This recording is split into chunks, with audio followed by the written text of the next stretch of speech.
Hey, this is Russell. We're at the 972 Salon in Richardson with Isis Brantley and one of her clients, Robin.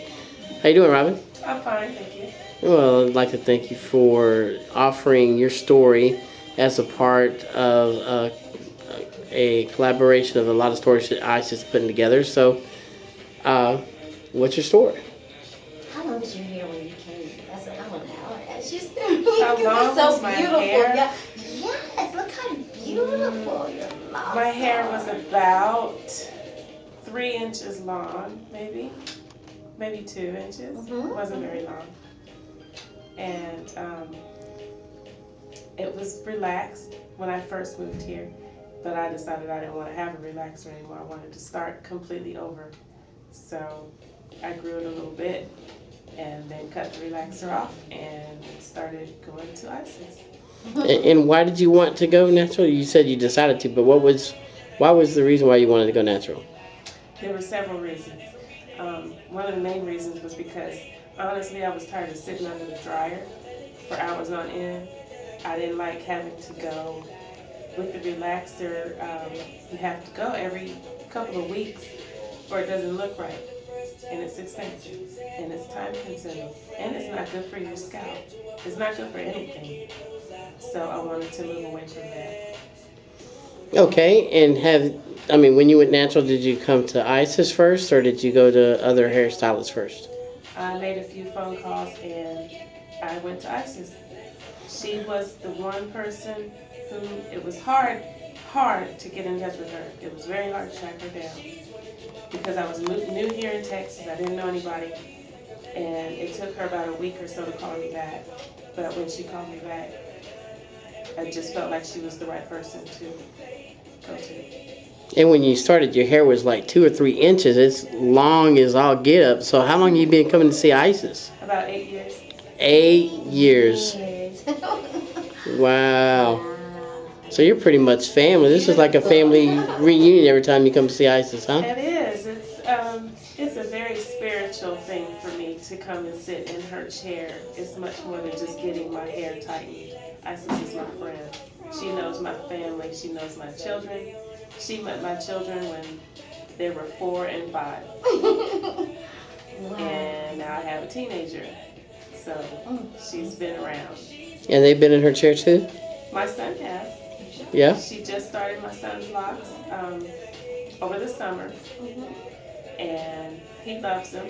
It's actually time for him to come back and be tightened again. Hopefully we can get her to come to the Harambe Festival and bring him.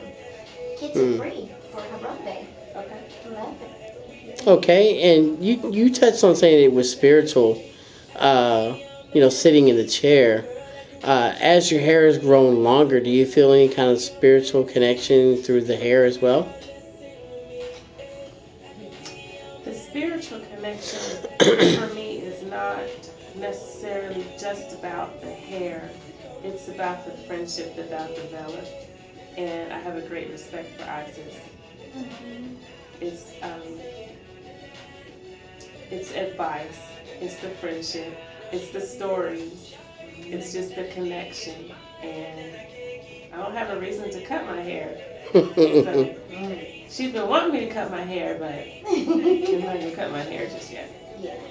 Okay, and when you first started to go natural, what was the response you got from friends, family, coworkers?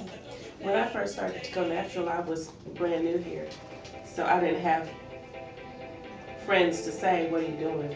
Um, the main person I was concerned with was my husband, and when I told him I was going to get dreads, his first reaction was the dreads that looked like Whoopi Goldberg, and he was not feeling that. He was not excited about that at all. And if I remember correctly, at the time, I just didn't have a web presence. There was no web page. So I Hmm. didn't have any pictures to refer him to, but I just kept saying, this lady, she knows what she's doing. And she said she can make them small, and they don't have to look like that. So when I first started getting them done, he was on board. He was okay, and Okay. he's still okay with it. Well, people down here in Dallas in the South, period. I don't know where you're coming from, but people are kind of judgmental. There's actually been people that have had cases about their hair, like an officer that was told that he had to cut his hair because he didn't want anyone to lose his locks. So, I mean, you didn't encounter any of that. I mean, once you went natural hair, nobody was like, "Why are you doing that?" or anything. I had actually been natural for, gosh, 6 years before I actually had anything said to me about it. It was actually when I was in school, Mhm.